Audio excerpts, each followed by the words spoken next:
The weirdest CIA experiment. Fern video, W Fern. This pigeon is a CIA spy. It's wearing a tiny high-tech... All birds are CIA spies. Birds don't exist. They're all well, you really think there's animals that have evolved wings and the capacity of flight? They're all government drones. When you kill them and break them open, chat, that's when they morph into actual animal meat. A camera, and it's They're all fake. Pigeons don't exist. about to gather intelligence on Soviet nuclear submarines. This is a dolphin. Right now, it's being trained to carry bombs and attach them to enemy vessels. Wait, the CIA trained dolphins to carry bombs? Possibly miniaturized nuclear bombs. This raven isn't just flying around. It's on a mission. Currently, it's heading towards the hotel room of a KGB agent to plant a bug there. And this cat has been sent to spy on a Chinese diplomat. It had a microphone surgically implanted in its ear, and there's an antenna in its tail. This all sounds like science fiction, but animal spies are very real. Using ravens is badass. A little f***ed up, but using ravens are smart as f***. For those of you that don't know, ravens and crows kind of look similar, but ravens are like massive. Ravens are huge. They're way bigger than crows are, and they're not pack animals. Crows kind of live in groups, and they kind of share knowledge through generations, where ravens are more kind of like solo, like lone wolf creatures, and they're fucking so smart. So fucking smart. I don't know what the IQ of a raven is. What is the IQ of a raven? One recent study claims that by 4 months old, ravens have full-blown cognitive skills before reaching full maturity and can rival adult gray apes in intelligence. Wow. By 4 months old. Their stories have long been shrouded in secrecy, myths, and legends. But in 2019, the CIA released a large trove of previously classified documents. They give us a glimpse into how the CIA tries to weaponize animals. Today, we will look at the 4 most spectacular... If I wanted an animal army, what would it be? Let me think here. If I had to command an army, it would need to be something that has a long lifespan. You wouldn't want a rat army. Rat armies are pretty bad because they die quickly. Birds, it depends on the bird. I think a bird army could be pretty good. An elephant army, you know, not really stealthy. You need something on the in-between level. I'm gonna go with, I feel like cats would be pretty good. Cats would be a pretty good army. They're smart. They can work alone. You could train them. They live long.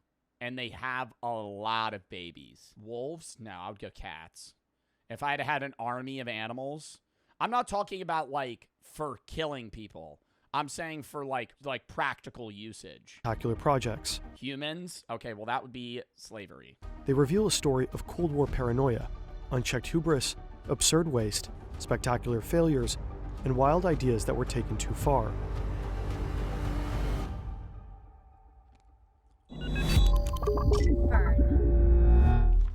Most of this... The military, I'm saying for personal use. I'm not saying like I'm the government.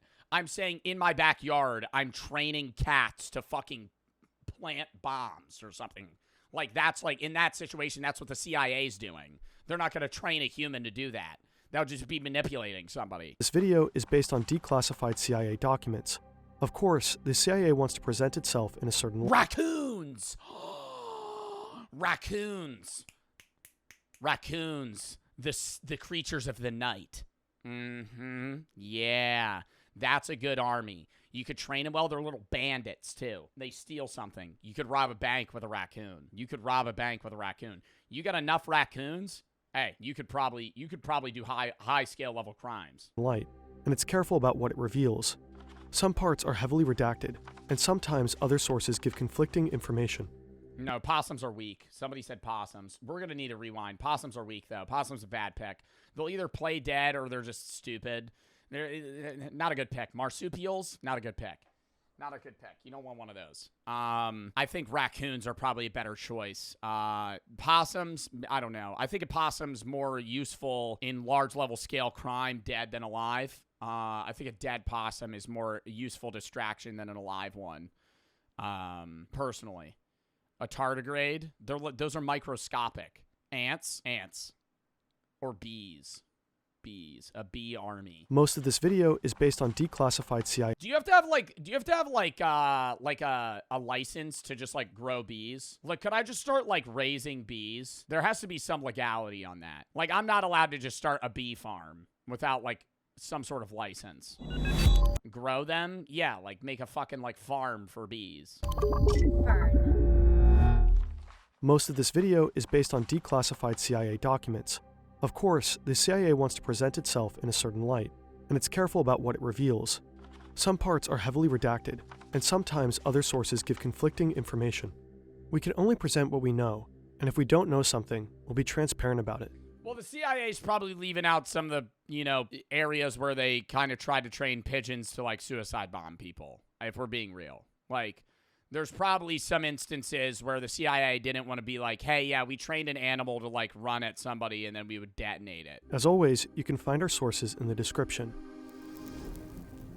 Humans weaponize animals to make use of special capabilities they themselves lack. A dog's sense of smell is up to 10,000 times stronger than ours. 10,000? Bro, whenever I see Daisy sniffing shit, I always envision her brain seeing it as a visible trail. You know when your dog, their nose starts wiggling and they're like... I'm like, what are you smelling? Because, like, if I smelled what they're smelling, I'd just be like, that's grass. Like, it's just grass. They're picking up scents from, like, 6 months ago that are, like, still lingering within that petal. It's perfect for sniffing out illegal drugs. To cross the Alps and invade Italy, the Carthaginian general Hannibal used war elephants. During World War II, the Polish army deployed a brown bear named Wojciech to the Italian front. In Iraq, the US military worked with dolphins, putting their unparalleled echolocation skills to use detecting underwater mines. And some work with animals is veiled in secrecy. By their nature, it's hard to tell exactly how far these programs have progressed. In 2019, a beluga whale was discovered in Norwegian waters wearing a camera harness. A tag identified it as belonging to St. Petersburg, Russia.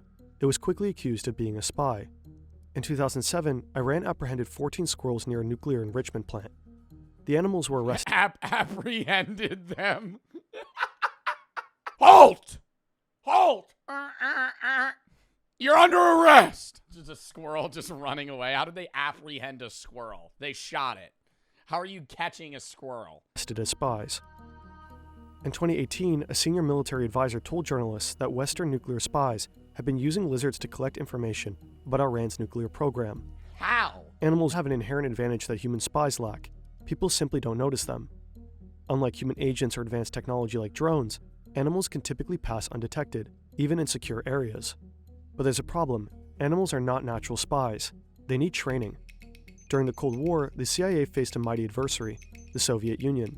In trying to claim the upper hand, the agency explored all sorts of methods, some of them highly unorthodox. Psychedelic drugs, mind control, silent killer weapons, stealing Russian submarines, and, of course, animal agents. I think a raven is the perfect animal, dude, because they're just so fucking smart. And you don't look at ravens. Like, you just hear, ah, ah, ah, and you're like, yeah, it's a fucking bird. In the mid-1960s, the CIA launched Project Axiolite. The goal was to provide reliable trained avian vehicles for emplacement, transport, and/or recovery of reconnaissance surveillance sensors to meet operational requirements as defined by the sponsors. In other words, the CIA was training birds to transport things like recording devices. But which birds were spy material?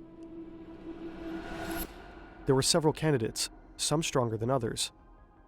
The cockatoo seemed to be a wild card. That's a bad one. That's too unique of an animal. People want to look at it. States, we are completely in the dark as to what the possibilities are in regard to this critter. There were high hopes for the hawks.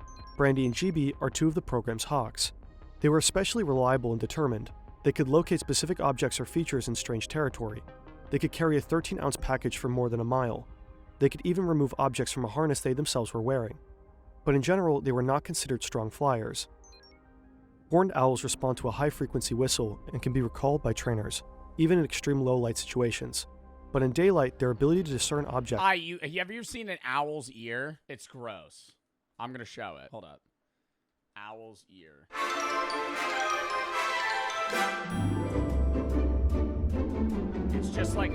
It's just like a hole in their head. Like that's just a hole in there. I mean, obviously like our ears are holes, but it's just a big asshole.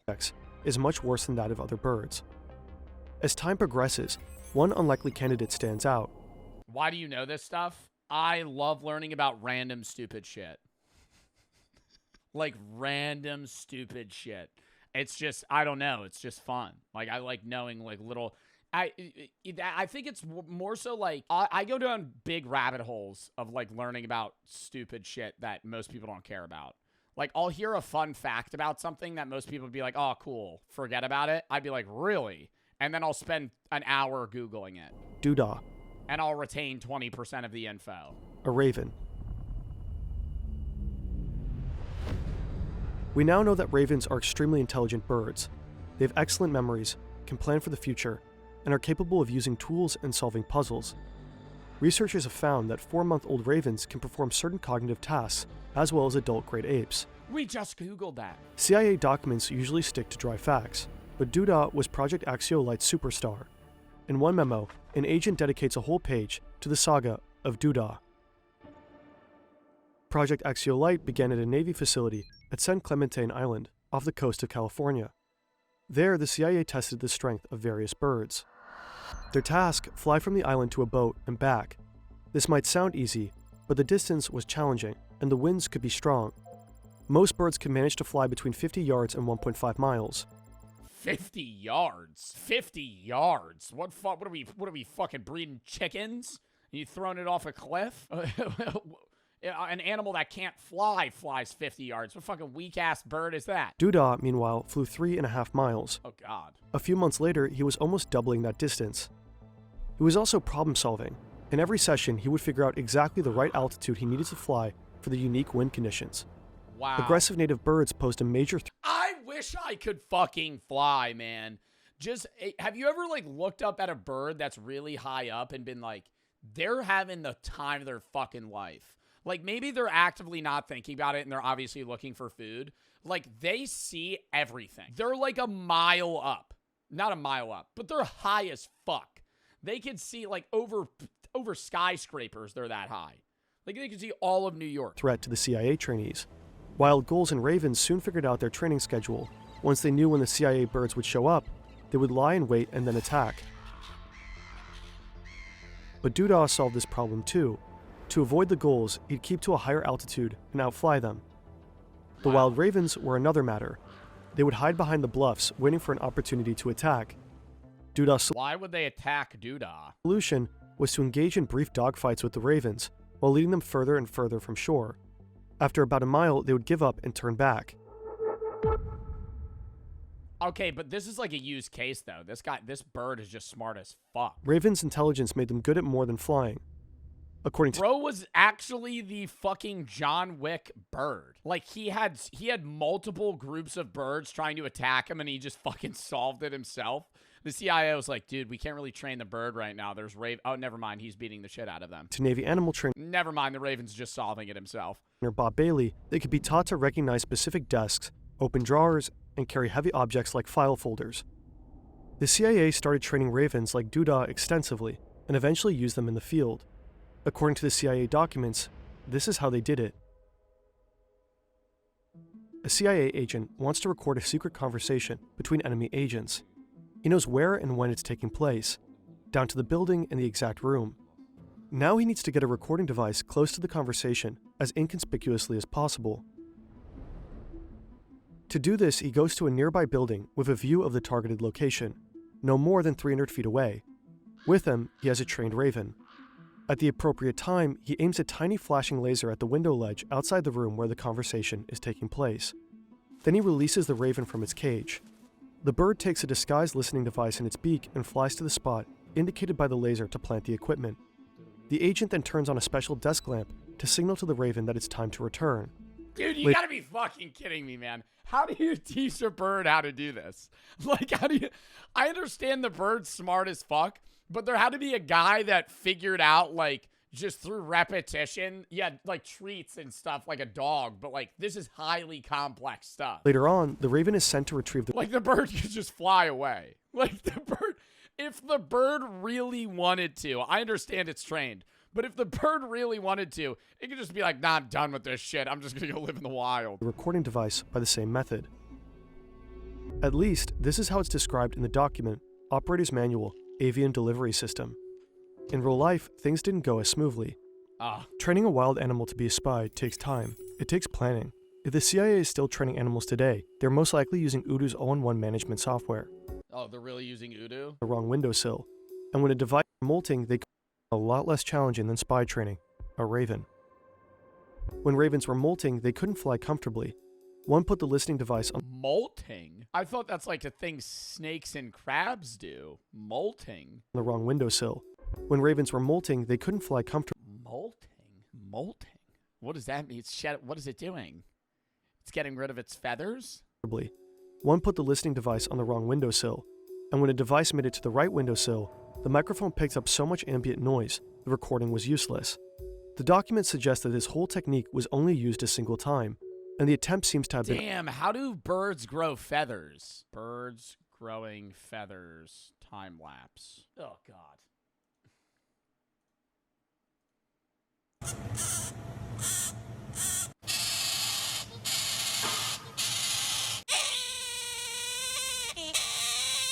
Oh, hell no. Oh, hell no. Oh, hell no. What the fuck? Yeah, that thing is so creepy. Oh. Oh my God. He's like, yo, right here, he kind of looks like a level 3 character from like My Singing Monsters or something. One of those dragon games. Jesus Christ. What is he freaking out about? What bird is this? What bird is this? I still can't figure it out. Oh, is it a cockatoo? Aww. Wait, now it's not that creepy. So it grows it like hair. Oh my God, dude, it looks like a ball sack. It looks like a ball sack, man. Oh. God damn. and unsuccessful. Unfortunately, Duda's luck That's AI? That's not AI. eventually ran out. One day he was attacked by a pair of wild ravens he'd fought many times before. All 3 birds disappeared from sight, and Duda never returned. He was presumed killed in action. Oh my God, no way they wrote off the bird as C.I.A. The saga of Duda mourns his loss. He was in a class by himself, writes his trainer. He had a very large bag of tricks and was loved by all. In view of these talents, I suppose I shouldn't have been too surprised when he so quickly became a star on this project. In spite of our deep sense of loss, writes the anonymous agent, we do understand such tragedies are inevitable. Ravens aren't the only birds the CIA used as spies. In secret locations across the United States, I think another thing about having a bird like that is when you have an animal that smart, you mourn it even more than you would like a regular pet. Like you mourn, the smarter the animal is, the more you mourn it usually. Like if you have a hermit crab and it dies, you know, like I had a hermit crab when I was a kid and I had it for a while and it died and I was bummed for like a day and then I moved on, you know, and then or like a fish, right? Like a small goldfish or something and it dies. You're like, oh, I need to have a fucking funeral for my fish. Your dog dies, big deal. Cat dies, big deal. Your raven dies, oh my God. Like that thing, or like if you have a parrot, they live like 70 years and they fucking can repeat words. Project Axial Light was also busy turning the humblest of birds into covert eyes in the skies. It's September 1976. Aerial photographs show the Soviets building nuclear submarines in Leningrad, but the CIA needs more information. Spy planes fly tens of thousands of feet above their target, while satellites are restricted to space. From these distances, it's impossible to take detailed high-resolution photos. Enter pigeons. A pigeon could fly about 100 feet over a target any time, day or night, and regardless of the I wish he started playing like a fucking like boom boom boom boom boom boom boom boom like some Doom music. Enter pigeon, and then he starts playing the Doom at World's End or whatever it is. What is it? Is this it? No, it's not this. This one. Enter pigeon, and it's just like a high macro zoom shot. A pigeon could fly about 100 feet over a target any time, day or night, and Aren't they stupid as fuck? Maybe I'm wrong. I thought pigeons are like really dumb. regardless of the weather. Most importantly, no one would notice it, and they could clearly be trained. Pigeons are no strangers to war. During World War II, the British National Pigeon Service would drop cases of the birds over occupied Europe. People would send them back with information about daily life or even military details like troop movements. The key was their unique honing instinct. Anywhere you release a pigeon, it can find its way back home. Even today, this ability still isn't fully understood. Wait, we don't know how they do it? They just do it? So if I blindfolded the fucking pigeon and, like, some fucking Taken movie-esque scenario drove the pigeon 50 miles away, it would be like, I just need to go this way. I need to go southeast. To exploit pigeons' natural talents for aerial photography, the CIA's Office of Research and Development created special 16mm cameras and harnesses for the birds to wear. The harnesses were made of leather and attached to the birds with adjustable Velcro tabs. They were designed to allow the birds full freedom of movement while holding the camera steady during flight. The cameras were lightweight and miniaturized. Each had a small battery-powered motor that advanced the film and cocked the shutter. Each camera had its own timer. When it went off, the camera would take pictures for just a few minutes, resulting in 150 to 220 photos.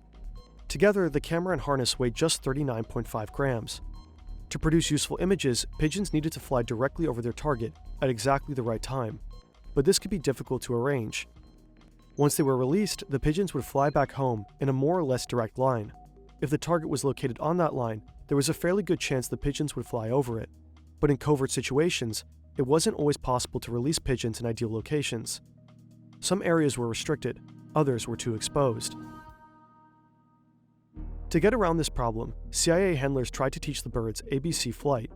Point A is the point of release, point B is the target, and point C is the pigeon's home loft. To begin with, temporary targets a short distance away were established at point B. When they flew to these targets, the pigeons were rewarded. Okay, I feel like this is a fun job, though, no? Like, out of being in the military and how, hard and horrible it can be, being the guy that just trains pigeons is pretty cool. Like, you're just like, yeah, I'm training a pigeon to spy on people. Over time, they were conditioned to expect this reward. Next, the reward at point B was eliminated, but to receive a reward at point C, they had to fly over point B first. And that's how they trained a pigeon to move from A to B to C.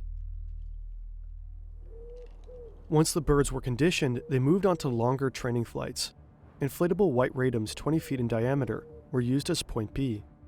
The CIA trained and tested birds in lofts in Oregon, Virginia, Missouri, and Alaska. Alaska, it was noted, shared certain geographical features with areas of interest in the Soviet Union. The training yielded mixed results. Birds were often lost along the way. Some birds simply flew away. Some were killed by wild... And they just left? And they fucking lived out the... Imagine you find a wild bird, like, just with a camera strapped to its back. I would fucking freak out.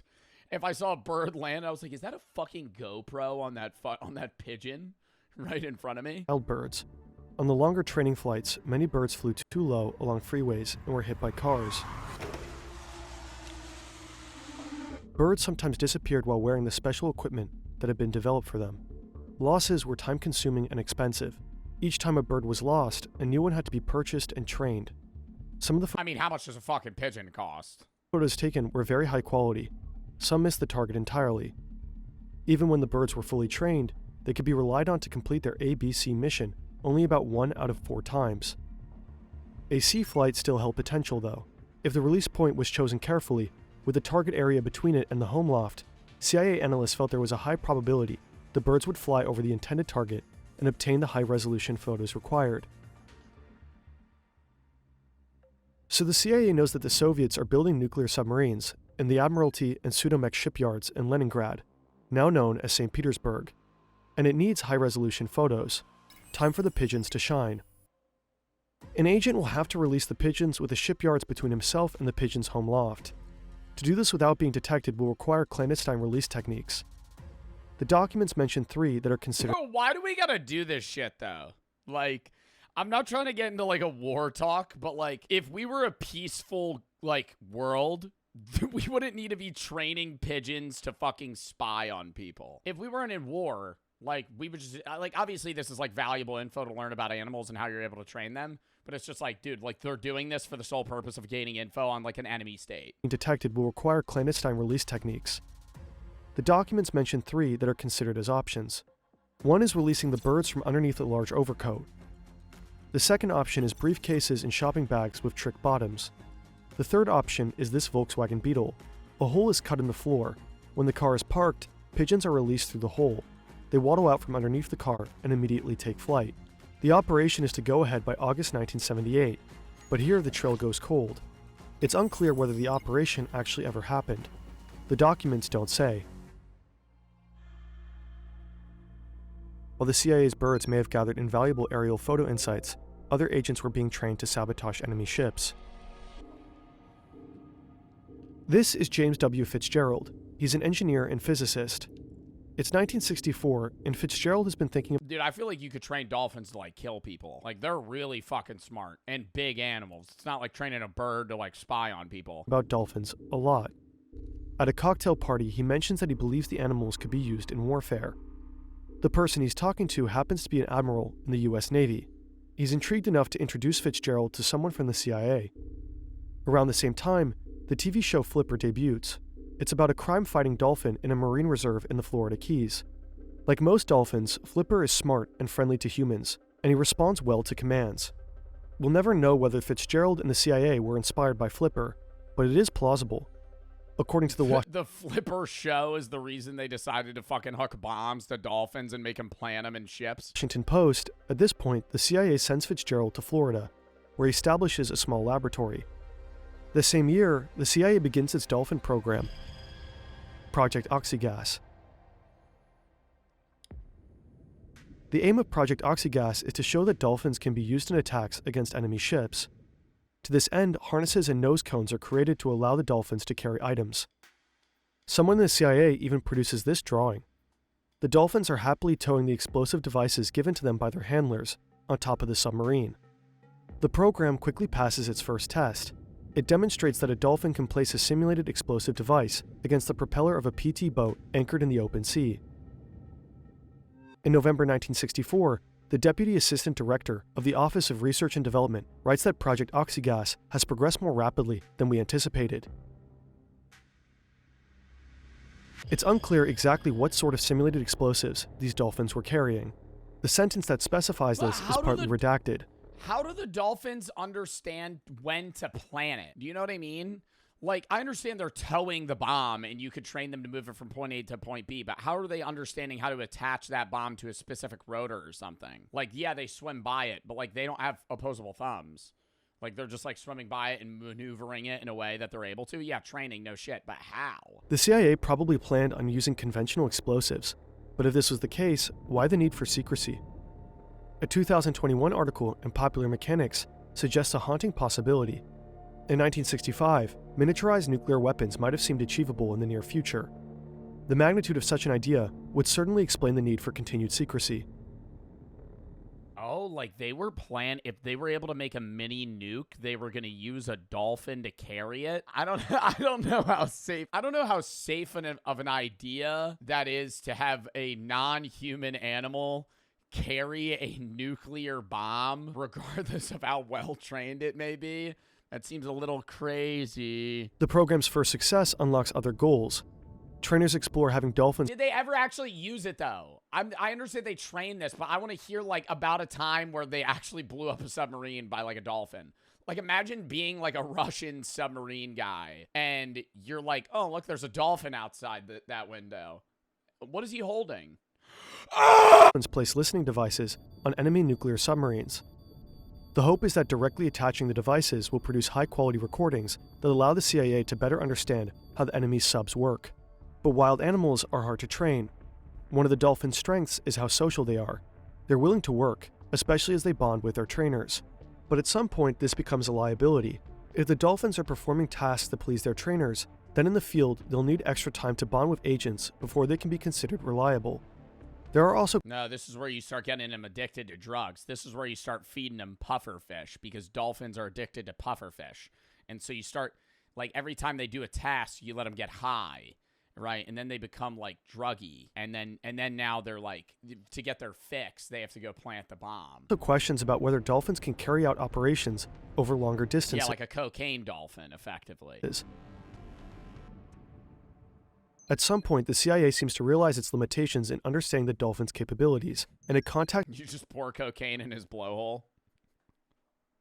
Good job. Good job planting the bomb on the submarine. Here's your pail for the day. And it's like, Contacts the Navy's Office of Naval Research to help. In 1967, the program's focus changed to intelligence gathering. The dolphins were to be trained to travel great distances, at least 12 miles. They would retrieve dead drops, items or information undercover agents had left behind in the water to be picked up. How the fuck did it pick that up? I don't understand how it's... Yeah, it's towing a fucking cable. How is it going? Yeah, all right, yeah, that looks about good. Back it up. A memo from September 14th that year suggests that oxygas had become a joint program of the CIA and the Department of Defense. The CIA seemed unsure that Project Oxygas would produce actionable results, and the program seemed to be running out of steam. A make-or-break demonstration was scheduled for December.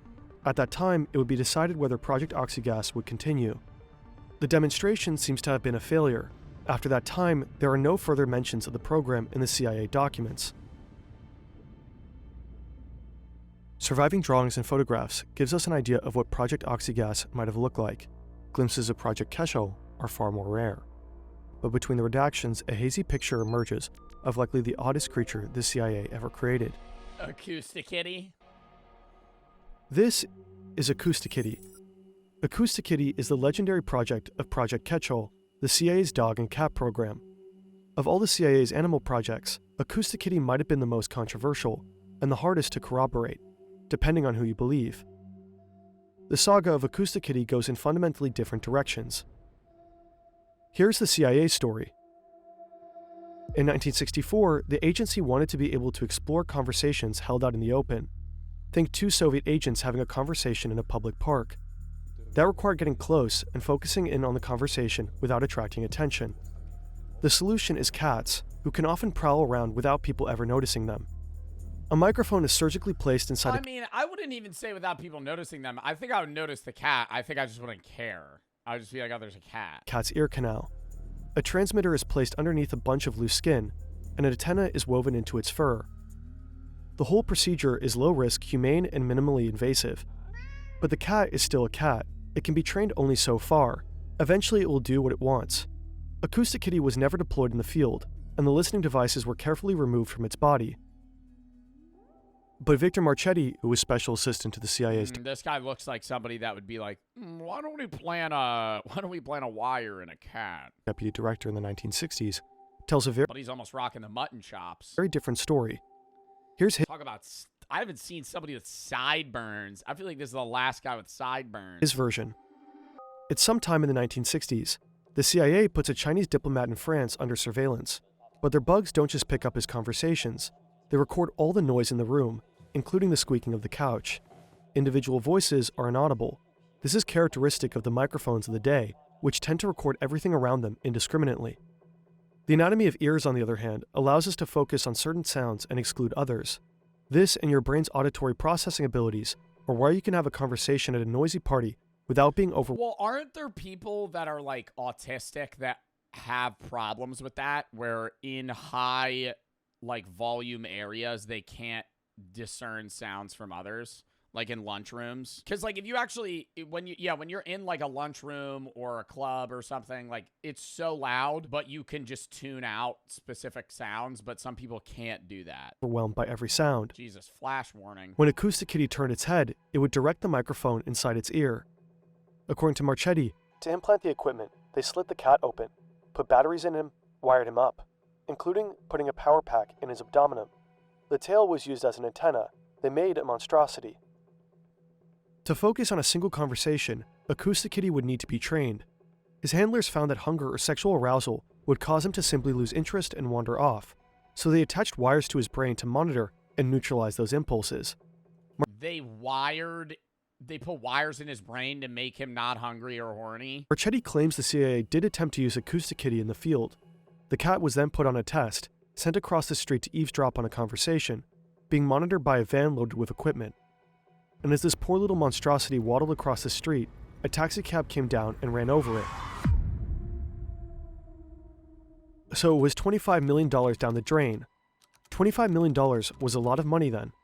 The CIA disputes all this. On its website, They put $25 million into that cab. it claims that Marchetti's comments were meant to be a joke, and the unclassified documents are no help. The single document about Acousticity is heavily redacted.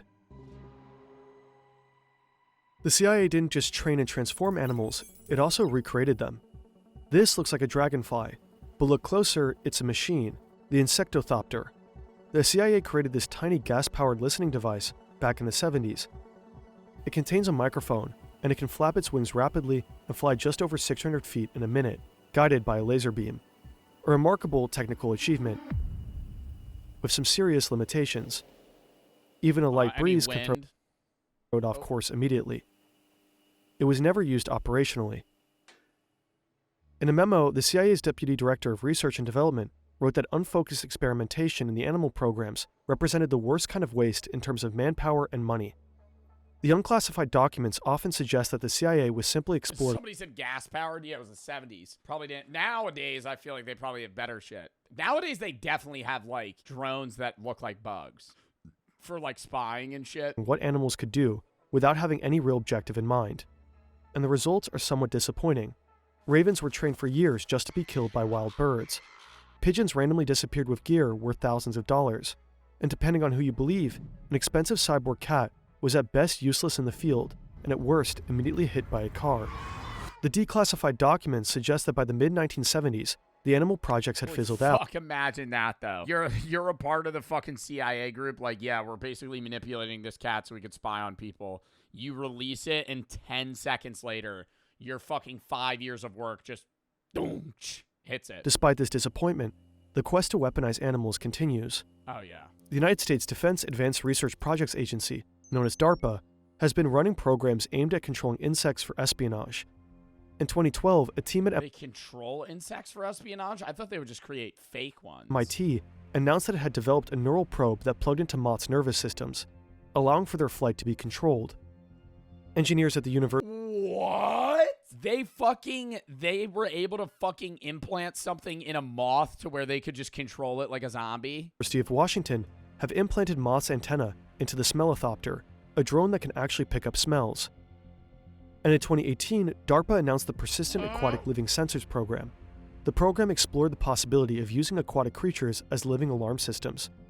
That includes bioluminescent bacteria, which light up when disturbed by aquatic intruders. Another option was to study the sounds produced by snapping shrimp and Goliath grouper. In the case of the shrimp, disturbances in the audio could even indicate the size and shape of an intruder. It remains to be seen whether DARPA or the CIA can harness the natural world for intelligence purposes, or whether wilderness will remain just that. Maybe someday we'll discover whether any real success stories lie within all those redactions. Dude, that is fucking nuts. That might have been one of my favorite Fern videos. Genuinely, I loved that.